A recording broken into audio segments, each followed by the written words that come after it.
SMU is the fastest rising program in the United States, and we got a podcast here on Locked On.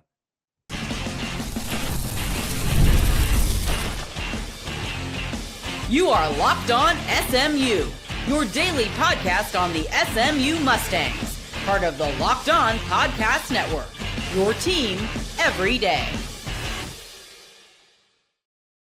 Welcome to Locked On SMU, our first episode here on the Locked On Podcast Network. Thank you for making us your first listen of the day. Remember, we're part of the Locked On Podcast family, your team every day. My name is Grayson Singleton, and it is exciting to be starting this new podcast with SMU as the team looks to continue on its success after making the college football playoff a year ago. We want to tell you before we get into our content for today, our show is brought to you by Gametime, one of the best places to get last-minute tickets without the stress. So check out Gametime. We'll tell you more about them a little bit later on in the show. But like we teased, SMU is the fastest rising program in the country, and I'm here to tell you why. It's a perfect storm from the last 12 months or so. You can even go back to what has made SMU the fastest rising program in the country. But there's a couple of things I want to focus on why that is. And the first is location. And because the location has been starving for a major college football program to be in the area. And obviously I'm talking about my home, the DFW Metroplex. Now, let's back up and explain. And let's do a thinking exercise, right? Every major market, particularly media market, has a major college football team in it. LA has UCLA and USC. Miami has Miami. Chicago has Northwestern, still a Big Ten school, right? San Francisco doesn't have one. There are three that you could probably name off the top of your head, major markets in the United States of America that don't have a major college football team. San Francisco, New York, and then up until recently, Dallas. So the area has been starving for one. As a matter of fact, Dallas is football country, right? San Francisco, known for a lot of things. They've got professional teams. They're distracted enough to where it's not really a necessity. New York is basketball country. So, and even then, if they want a college team, they can pick and choose from whatever they want in the Northeast, or they've got Syracuse that is still in the state, even though it's a ways away from New York City. But Dallas DFW is a football factory in the middle of a state known for football. The Dallas Cowboys are there. Friday Night Lights, that's a Texas thing. So football is ingrained in the state of Texas, and college football gets most of its imprint from DFW. Well, for 4 decades, there was a dormant college football team in DFW. It was SMU. You'd have to go all the way back to the 80s for the last time SMU was relevant up until last year. And then we all know the story of the death penalty and whatnot and how that just wiped out the program for 3-4 decades on end. But it came back now. It's coming back to life. It came back to life in 2024 when they moved to the SEC. And that is step number one. To be a relevant college football program in a major market, you have to be in one of the 4 Power 4 conferences. You got to be in the SEC, Big 12, Big 10, or ACC. So SMU does the first thing and moves to the ACC. That's a good move. That's step one toward regaining your relevancy in an area that is pretty distracted. We've got the Cowboys, we've got the Mavericks, we've got the Rangers, we've got glorious high school football. So why should we pay attention to you? Well, you got to a major conference. That's step one. Step two, boy, you got to be competitive. You got to be competitive. And Rhett Lashley took his team to the ACC championship. Like, what? They went to the ACC championship, erased a 17-point deficit, and the Mustangs were within a field goal, a 52-yard field goal, from sending the ACC championship game into overtime. And we all know what can happen when you send a game to overtime. Who knows? College football has taught us that for years. But you lose that game, and you still find a way to go. Keep in mind, in your first year in a Power 4 conference, into the college football playoff. Wait, hold on. From irrelevancy to the college football playoff. You're one of the final 12? Yeah, that'll play. That'll play. And then you combine that with the fact that now schools are able to use their resources to attract big-time talent. You put all that together, and yes, it was 4 decades of complete dormancy. Nobody talks about SMU. When I was growing up, SMU football was obsolete, even though I'm from the DFW area.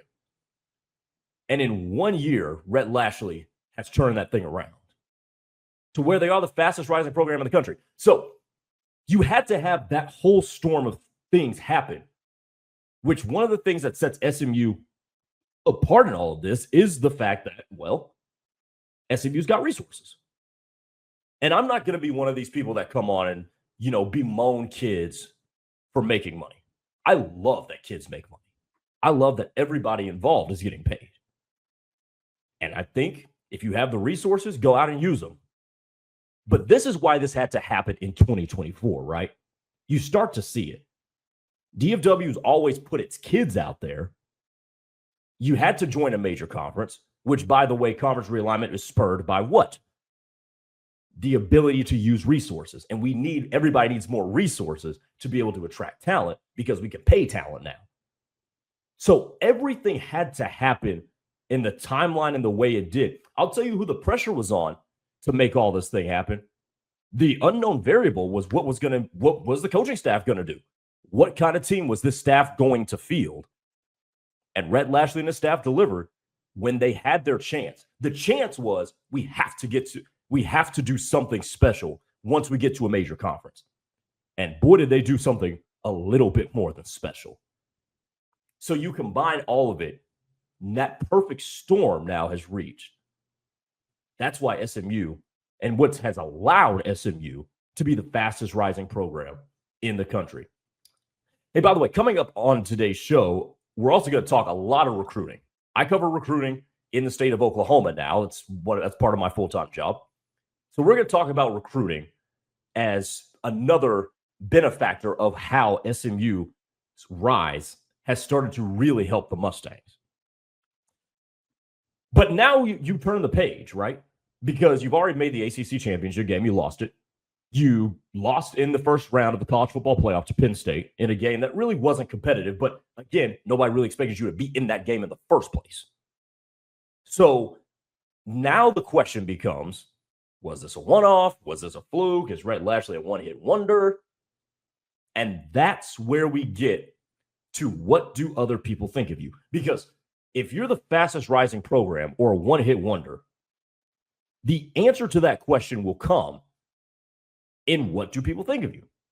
And people will tell you what they think of you, particularly big-time talent will tell you what they think of you if they want to come to your school.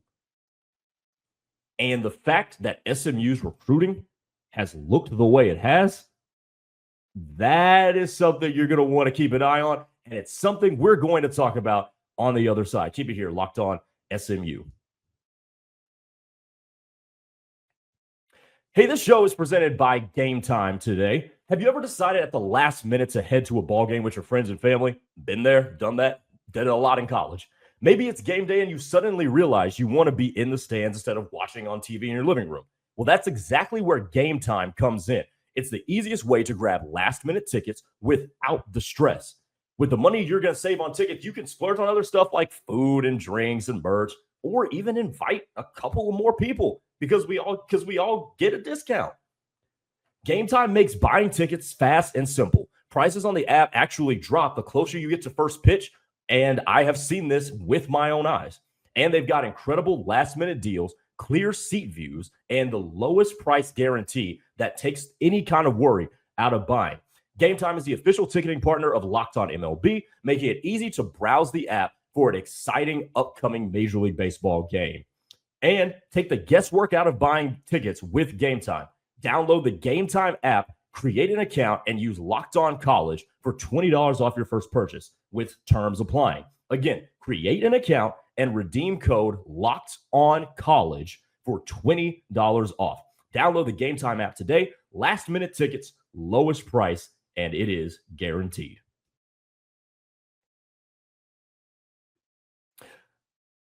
So I told you how SMU became the fastest rising program in the country, but now you got to back it up, right? I gave you the storm that had to happen.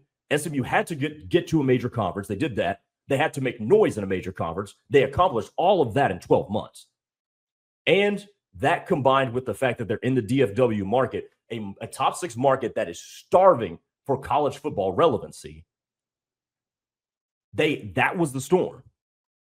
So now we have to wonder, okay, do people view this as a one-hit wonder, or is this actually a program that is on a crazy ascent? Well, the answer can come in your subsequent recruiting. And I think that's where we get the answer. SMU is the fastest rising program in the country. Because you could say, based off of last year, how many flukes do we see? How many fluke seasons are there? I mean, just go down the street to Fort Worth, TCU. Made the college football playoff, made the college football playoff national championship, got their butt kicked, and we haven't really heard from TCU since. But SMU, I think, could be here to stay. And why is that? Well, right now in the 2026 recruiting class, which is the class in the cycle that's going on right now, SMU is the 20th ranked class as I record this on Sunday, July 6th. They have 19 total commits, and they are the 20th recruiting class in the country, according to Rivals. Now, I want to back up for a second because we need to look at this from a macro perspective, right? 19 commits, you're the 20th ranked class. Okay, cool. That sounds pretty good, right?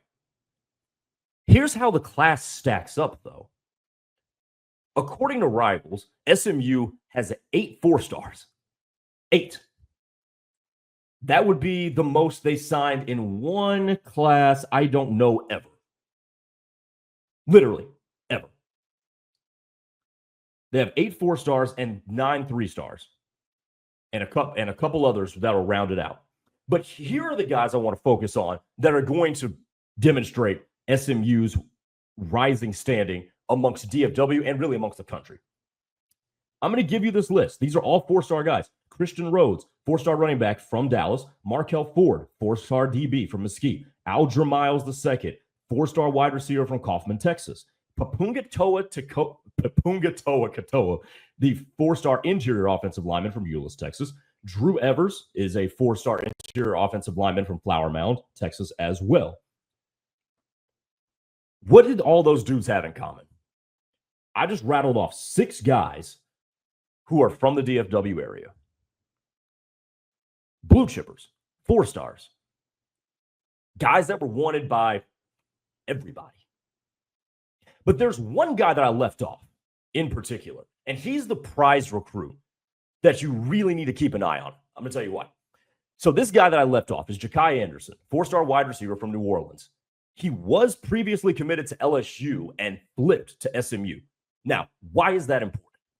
I'll tell you why it's important. You want a fast rising program? You want evidence of that? Oh, yeah, we just flipped a kid who's from the boot. We flipped him away from LSU to us.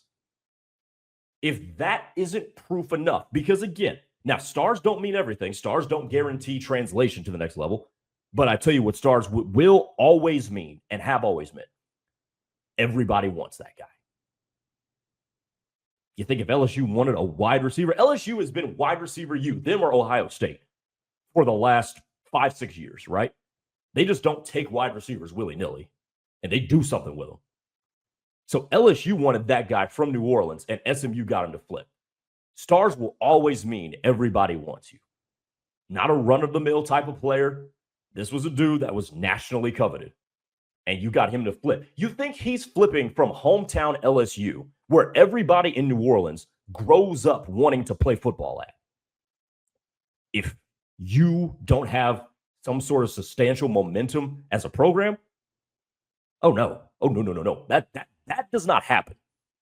So Jakai Anderson flipping, because you can get all the kids from Dallas. That's cool. I'll touch on them in a second, by the way. You can get the kids, your hometown kids. That's great. But when you go out and get a coveted guy from somebody else's backyard, who, by the way, was already committed, that says a lot about your program. I remember when Jakai Anderson announced that he was flipping from LSU to SMU. Every recruiting analyst was floored. And that's when it started to hit everybody that SMU is going to be a problem. Now, to the other guys in the DFW area that SMU has been able to win battles for, Aldra Miles, they won that battle head-to-head with the University of Oklahoma. Papungatoa Katoa, four-star interior offensive lineman from Euless, Texas, they won that battle head-to-head with the University of Oklahoma. Drew Evers, interior offensive lineman from Flower Mound, Texas, they won that battle over Oklahoma, Ohio State, and Penn State. These are not run-of-the-mill dudes. These aren't scrubs. These are dudes in your backyard that you're finally locking down. As a matter of fact, you want more evidence of momentum? The last time SMU signed a four-star recruit from anywhere, you have to go back to the 2022 recruiting class when RJ Maryland, who was playing wide receiver at South Lake Carroll, he's since become a tight end at SMU. That was your last four-star. By the way, that recruiting class ranks 83rd in the country.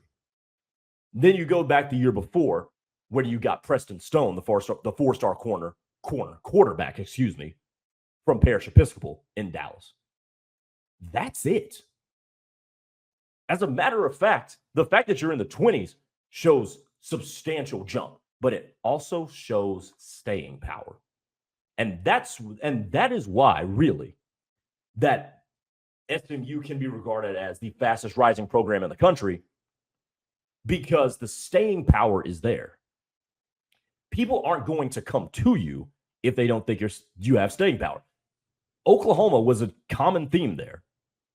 SMU has gone 3-1 head-to-head with the University of Oklahoma in the 2026 cycle, landing Papungatoa Katoa, Aldra Miles, who, let me tell you, from living in Oklahoma wanted badly.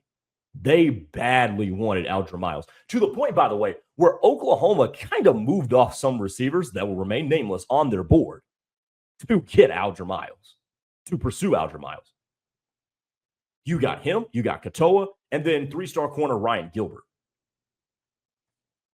Those are all dudes that were from the DFW area that Oklahoma wanted and finished second for, by the way, that you got. There's a number of reasons why this could be. Number one, who has more program stability right now? I think the objective answer would be SMU. Oklahoma's coaching staff is in a season where Brent Venables has to win games. He's gone 6-7 in 2 of his first 3 years in Norman. And if this season resembles anything like years 1 and 3, he probably will be out of there. And if I know that, the players that he's recruiting also know that. Number two, resources and NIL play a role into it. Like, let's be real. And guess what? That's okay. Again, you're not going to hear me come on any sort of show and talk negatively about kids getting their money or people paying them to give them money. I'm just not that guy. You're not going to hear me do it. And the ability to use your resource, which SMU has an abundance of, is going to play in their role. I believe in you get what you pay for. And if you want to pay top dollar and expect top dollar, and maybe you'll get top dollar, I am here for it. I am here for it. But this 2026 class that currently is the 20th ranked class in all of college football, that's not the South, that's not the region, that's not the conference, that is all of college football, where SMU, with 19 total commitments, ranks 20th. And they've also talked about this too. And I find this so interesting, but at the same time, I find it very encouraging if you're an SMU fan. They've talked about wanting to build a fence around DFW. There are certain schools that have such a fence and a stranglehold around where they are that if they want a player, they have a reasonable chance to get them, a more than reasonable chance to get that guy. Dallas has never had that. Dallas has never had a one singular school that can just expect to be in the top 3, the final 5 of every single blue chipper that they want. As a matter of fact, it's been open season in DFW. Oklahoma's recruited from there. Oklahoma State, Arkansas, LSU, Alabama went into Duncanville and got Keelan Russell. their quarterback in the 2026 class, I believe, maybe 2025. But everybody is purged from DFW, but the sleeping giant has awoken. And if they can successfully build a fence around DFW, and Alger Miles looks great. Alger Miles is a great prospect. But getting a guy like Drew Evers, whose other finalists were Oklahoma, Ohio State, and Penn State, that says a ton. And by the way, they are still in line to potentially get a couple more. We'll talk about those next. On the other side, keep it here. Locked On SMU.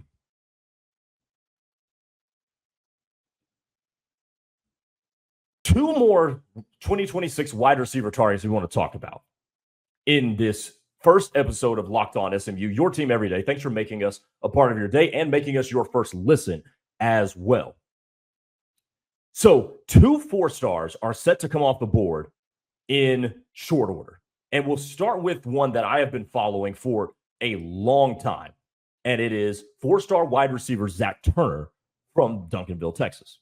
Now, Turner's recruitment has just had a ton of twists and turns. One of the more interesting, most, I don't want to say volatile, but one of the more intriguing recruits to follow over the course of the last couple of months or so.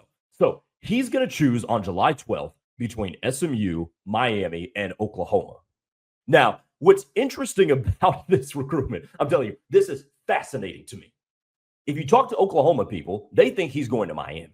If you talk to Miami people, they think he's going to SMU. So nobody has no clue where Zachary Turner is going to end up.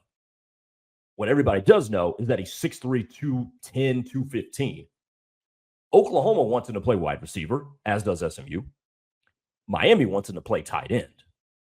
Now, Miami just got a commitment from a tight end, and they also, if you follow recruiting, you also saw that they flipped receiver Vance Spafford, a 4-star wide receiver from Georgia, to Miami. So the Canes have done some work on the recruiting trail. By the way, Miami, they've had a pretty good 2026 class so far. So it is going to come down to those 3. Now, if he's trending away from Miami, that's a really good sign for SMU because a lot of people have said he's been trending away from Oklahoma for a while. Now, again, that depends on who you talk to because some people think it's Miami 1, Oklahoma 2, SMU 3. Some people think it's SMU 1, Miami 3. Like, there's a ton of permutations about how this recruitment can go. But I will tell you this. He's a great route runner. He can excel, and he will excel, I think, with his physical frame and his strong hands. He will excel at wide receiver or tight end. Now, I do think that Oklahoma was smart to offer him as a wide receiver because that tight end situation, especially with the coach at Oklahoma, is kind of in disarray. So that wouldn't have been a smart play. But on the other side, SMU, they're putting out wide receivers. They've already sent one to the league a couple of years ago in Rashee Rice, who's I think is a really, really good player for Kansas City. I think he can be a 1 in the NFL. But if it comes down to a battle of resources, you would expect that it would come down to SMU or Miami. And then you have to wonder how much resources does Miami really have left after paying Jackson Cantwell, the top overall tackle in the class, 5-star plus guy, then with Spafford, and then they spent money in the transfer portal, obviously bringing over Carson Beck and Ethan O'Connor, the corner from Washington State. So you wonder if that well is ever going to run dry with Miami. So all that to say, Zachary Turner's recruitment is going to be a very interesting one to follow as it is now in the final 5 days or so of where he will announce. I have no idea where he's going to go. Maybe we'll find out more intel in the next couple of days as to where to expect him to land. The second one is Jaden Warren, another 4-star recruit, and he's also a Texan. Jaden Warren is from Iowa Colony, that's Rasharon, Texas. He is set to pick between Houston, SMU, and TCU. Again, another guy also recruited both by Oklahoma and by Texas A&M too. Those are kind of the teams on the outside looking in. Now, let's do some deductive reasoning here when it comes to Jaden Warren. If I had to put TCU, SMU, and Houston all in a line and tell you, hey, rank which team do you think is closer to being a national championship competitor, the answer is pretty obvious. It's SMU. Now, obviously, that doesn't always win out, but you could have reasonable hope that Jaden Warren gets into SMU's class. And if he does, by the way, this would be SMU's wide receiver class too. So let's say SMU goes 2 for 2 with Jaden Warren and Zack Turner. Aldra Miles, Jakai Anderson, 2 4-stars. Isaiah Young is a 3-star from San Marcos, Texas. Then you have Ty Creethers, who committed very recently from Garland, Texas. And then you add 2 more 4-stars to that. That's a hell of a haul at just wide receiver. And you will probably see that ranking go up, at least for the time being. So, all that to say, our theme of this show was that SMU was the fastest rising program in the country. They had the perfect storm last year, over the last 12 months or so, combined with the advent of NIL, combined with them being in DFW. And the recruits have backed it up. The guys that have said, hey, we gotta come play for you. Those guys are the ones that back it up. Man, I'm looking forward to doing this podcast, man. This is going to be a ton of fun to do as we continue to get closer and closer to the season. Again, thank you for making Locked On SMU your first listen today. For your second of the day, check out the Portal Show with our own Brian Smith. He's got the latest rumors, portal entries, and signings. So be the most informed fan on the rapid changes to the college football landscape. Find the Portal on YouTube or wherever you listen to podcasts. Again, my name is Grayson Singleton. Looking forward to doing this with you guys. Great first episode. We'll talk to you tomorrow here on Locked On SMU, your team every day.